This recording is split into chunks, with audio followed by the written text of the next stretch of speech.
What if curiosity isn't just about discovering the world, but rediscovering yourself? Welcome to I Have Questions with Michael Ruland. In this final part of my conversation with Emily Patullo, we explore how curiosity becomes the compass for purpose. Emily shares how asking deeper questions, not just about life, but about how we feel in that life, can lead us back to authenticity, power, and peace.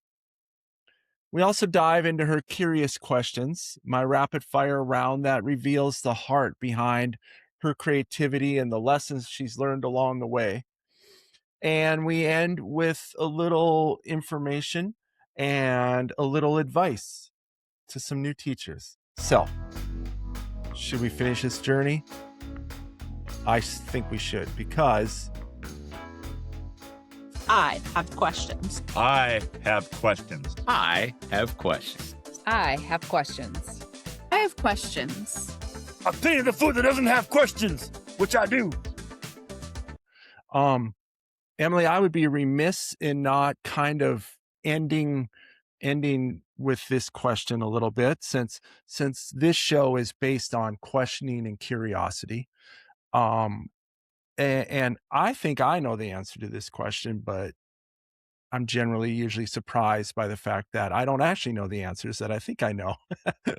So, Okay. what role do you think curiosity plays in finding this purpose? Like I started the show, uh, I used to think I wanted people to be curious about the world, and now I think I'm changing my mind. I've changed my mind on that. But from your point of view, do you need to be a super curious person for this or not? Because we are all in different levels of curiosity and creativity, right? Yes. I think curiosity is probably one of the biggest things or ways you can be about things, being curious about everything, asking questions about everything, because we are told, we're given so much information all the time, and asking questions about how we feel about those things that we're being told is important. We've been so conditioned to believe so many things that actually are not true. We've been disempowered, so massively disempowered, and in the way that we don't believe that we have the power to create our own life experience. Mm-hmm. And so if someone is telling you that you need to eat this food or go to this place or do that job or whatever, ask why. Why should I? And how does that feel for me as an individual? Does that work for me? Do I feel good about doing that? No, I don't really. I don't feel good about doing that at all. Great. So curiosity for me, I think is incredibly important. And within that curiosity, checking in with how you feel for yourself around what that piece of information Mm-hmm. has for you within it. Yeah. Awesome. Awesome. Well, thank you. So if you could indulge me some more, I always start to wrap up with, I call it curious questions. There's Yeah. just 5 questions. You answer them with one word or one sentence or a paragraph, whatever floats your boat. So, Okay. all right. They're easy. Hopefully they're not scary. So the first one, favorite holiday.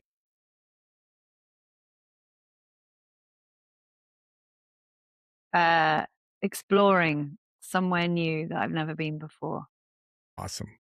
Awesome. And for my family in North Dakota and United States, Britain and New Zealand and most of the world think of the word holiday completely different than we do.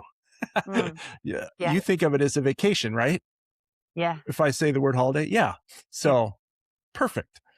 All right. What did you not mean that No. by? So if I ask that question here Yeah. of someone in the United States or in Washington, their mind is going to go immediately to, Christmas, Halloween, Oh. New Year's. Yeah. Oh, I Uh, see. That kind of holiday. Oh. yeah. And I'm not going to lie to you. I totally blurted that out because I didn't know which way you were going to go, and I'm good with either. To be honest, Do you want the I answer did. to that one as well? You know what? You can, sure. But I was very happy with what you said because it's what I kind of suspected was going to happen. Oh, well, yeah, I think, is does a birthday count as a holiday? Birthdays count. That is a holiday. Birthday. Birthday Yeah. then, my other holiday. Yeah. Birthday's a great holiday. All right. So this one works well with your actual answer. What place do you absolutely need to visit in the next 10 years? I love the States. Absolutely love the US. I've been a couple of times and I wanna see more of it. Yeah. Um, Is there any spot that tweaks your imagination or I just just I just love do you know what I love about the States? I love that you have the diversity of landscape Mhm. in all the landscapes pretty much that exist on the planet on one island, as it were. Yeah. And I love that you can get in a car because driving is my most favorite thing in the world, and get in a car and just drive and see a million different landscapes and environments in one kind of, one kind of journey. Yeah. So for me, I'd love to come back to the States and visit Awesome. very soon. Yeah. Very cool. All right, so this one's a little different. A time period in the history or future of our universe that you would like to visit for one day. I think I would go forward. I think I'd go to the future. And I think I would go maybe 50 years from now. And because I believe that we're in a big at a big change point, and I'm really curious to see Yeah. where that ends up because for me, I feel like it's a really good thing and there's some really amazing things happening. So Yeah. I'm excited for what that looks like. I like that one. That's a good one. All right. Favorite book you have ever read? Oh my gosh, that's a really tricky one. Um, I love I love The Never-Ending Story. You know that book? I have heard of it. Yes. I'm not a big reader, which is one reason I've decided to ask this question Ah, because it helps me. well, it's a acco- children's book, but Yep. it is ultimately about the dismantling and the collapse of, imagination. So the Hmm. storybook world and how that is collapses because people don't believe anymore. People don't have an imagination anymore. They're not believing in possibility. And so it's all about that. And for me, considering I think that our lives are built on imagination, that's Yep. kind of perfect. That rings perfectly in. All right, last one. Last one. And I'm kind of interested in this as a country girl from England. The one food that makes you think of home. One food. Um, have to be something warm and cozy because it's really quite cold there. Soup. Soup. Yeah. Perfect. Is there a special kind of soup or just Uh, anything thrown in a pot and warm? Something warm and nourishing and Yeah, healthy. perfect. Um, Root vegetable soup, for want of a better answer. Yeah, Yeah. perfect. All right. All righty. Thanks. Now, just two more things to do, and then you're cut off the hook here. Can you give one piece of advice to a brand new teacher in One piece of schools? advice Doesn't to a matter what friend. age. Okay. For me, my dog is drinking in the background. Can you hear that? I can't hear it. So Oh, good. Okay. those That's a dogs. relief. One piece of advice would be to to treat to treat each of your students as individuals and not as a collective group. For me, it is so much about finding each person's own unique offering, own unique Yeah. gift, which they bring to the world rather than, lumping them all into one package. So I would say get to know your students individually as best you can and help them harness and nurture their gifts. Yep. Great. As an old high school math teacher and administrator, that's the advice I gave new teachers too, actually. So Oh, spot good. on. Well Yeah. done. Yeah. All right, Emily. So your turn. The show is yours. Have I missed something? Or is there anything you would like to add? Or do you have a question for me?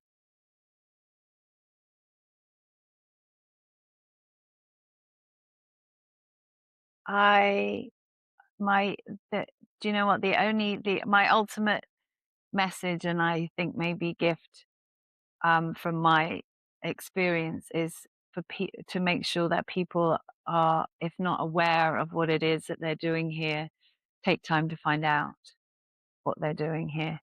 Um, for me, it is has changed the way I look at everything, and I think in order to help people not to get too caught up in the despair of what is happening at the moment on the planet, uh, the only way to stop that is to remember why you came and what it is that you're doing here and what your purpose is and what your special gift is. And when I say special gift, I don't mean you have to have this amazing thing. I mean the who you are authentically, how you are from when you're operating solely from your heart.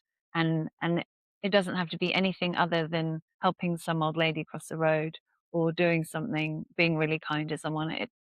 That is your gift. If that is you and your truly authentic self. And I really want people to know that they're way more powerful than they believe that they are, and there are great things that can be done by people when they truly know that. Well, I don't want to say any other words and mess up that ending because that was fabulous. So Thank you. with that, Emily, I absolutely appreciate all the time you've given me and my listeners. And oh my gosh, I love your message. I love what you're doing. And I wish you nothing but the best. So Well, thank thank you for you. joining. Thank you so much. I've loved talking to you. Awesome. And that sadly brings us to the end of this 3-part conversation with Emily Patullo, a creator, a coach, a musician, and someone who reminds us that purpose isn't found in perfection. It's found in curiosity. You can check out her information at 12creativesteps.com and further explore how you can maybe tap into your creativity to change your world. So, across these episodes, we've talked about creativity and reinvention and the courage to listen to your own inner world. Emily's message is simple, but very powerful. You are far more capable, far more creative, and far more powerful than you've ever been taught to believe. So believe in yourself and know that it's there. So, if this series has sparked something inside of you, a question, or even a quiet nudge to explore your own purpose, I would love for you to like and subscribe and share this podcast. It's free to you, but it helps this curious community grow and keeps these conversations growing. Until next time, stay curious, stay kind, and keep asking questions. So, P.S. P.S. P.S. So before we close today, I want to leave you with something that I really researched a lot because of this conversation I had with Emily. And it's a moment carried in the feet and the breath and the heartbeat of the Maori people. It's the haka.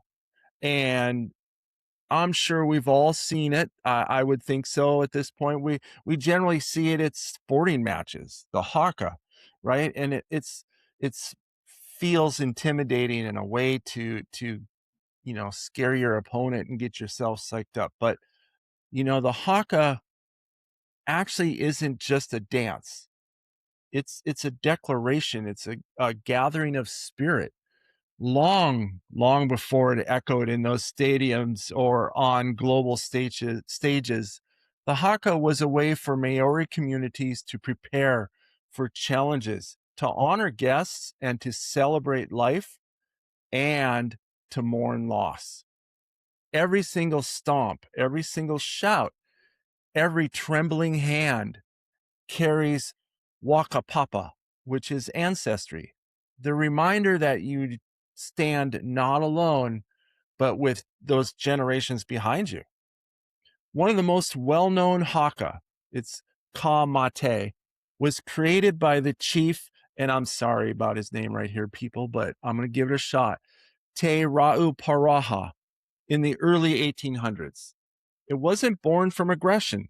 It was born from survival, gratitude, and the joy of escaping danger, actually. A reminder that life itself is a victory worth shouting to the sky. And that's the part that stays with me. The haka isn't about intimidation. It's about presence, about showing up fully, body, voice, spirit, and saying, I am here. My people are here. My story is here. So, as you step away from this episode, take a moment, ask yourself, where in your life do you need to stand a little taller, breathe a little deeper, and claim your space with that same haka courage? Because the haka teaches us that strength isn't always about force. It's generally about heart. I'm Michael Ruland, and this has been I Have Questions. Peace, love, are.